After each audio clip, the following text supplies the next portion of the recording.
Modern experts project absolute confidence. They deal in hard facts, definitive answers, and flawless track records. But the oldest surviving manuals on leadership and mastery describe a completely different ideal. In the Tao Te Ching, Chapter 15, Laozi's account of antiquity's greatest minds opposes our craving for certainty. Scanning the first column, the text states, "Ancient masters were subtle, mysterious, and unfathomable, so complex they actively defied total comprehension." This raises a bizarre question. If these individuals represented the peak of human capability, why did they seem to lack the one thing we associate with brilliance: absolute, unwavering certainty?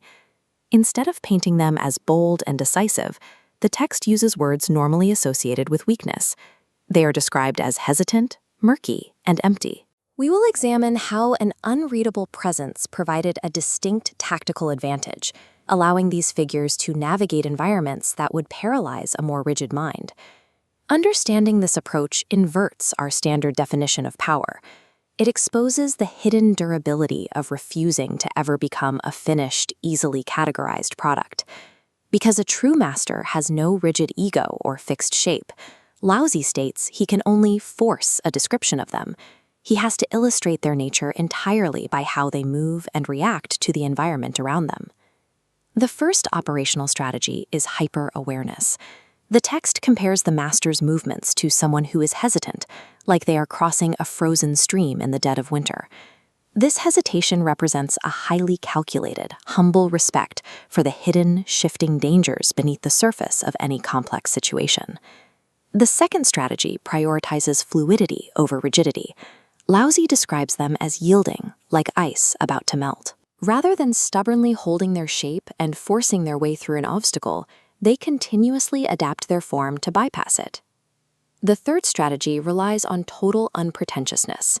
The text calls them thick, like uncarved wood, and open, like a sprawling valley. By actively choosing to remain in a state of raw potential, the uncarved wood, rather than projecting a polished, defensive exterior, the ancient master maximizes their ability to absorb and adapt to whatever scenario unfolds.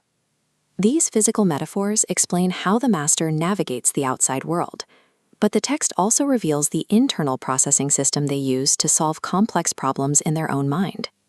This diagram illustrates a confused, muddy state of mind.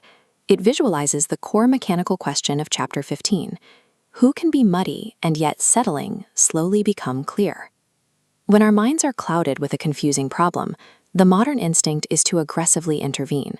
We want to shake things up, force an immediate answer, and stir the situation.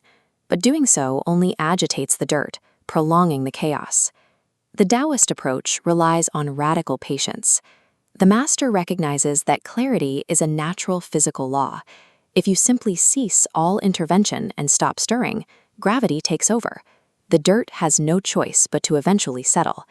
For the ancient sage, achieving profound mental clarity does not require an act of forceful intellect. It requires the precise, strategic application of inaction. Examining these records, the text lays down a final rule for this psychological profile. Those who keep this Tao do not wish to be full. This animation shows the inherent danger of being full. In Taoist physics, a cup filled to the brim cannot receive a single drop of new water without spilling. A balloon stretched to its absolute physical limit becomes incredibly fragile. Applying this physical law to human intellect and ego reveals that achieving a state of absolute certainty is a trap. Arriving at total fullness signifies the end of your capacity to learn. It guarantees obsolescence the moment the world inevitably changes. Intentional incompleteness preserves power.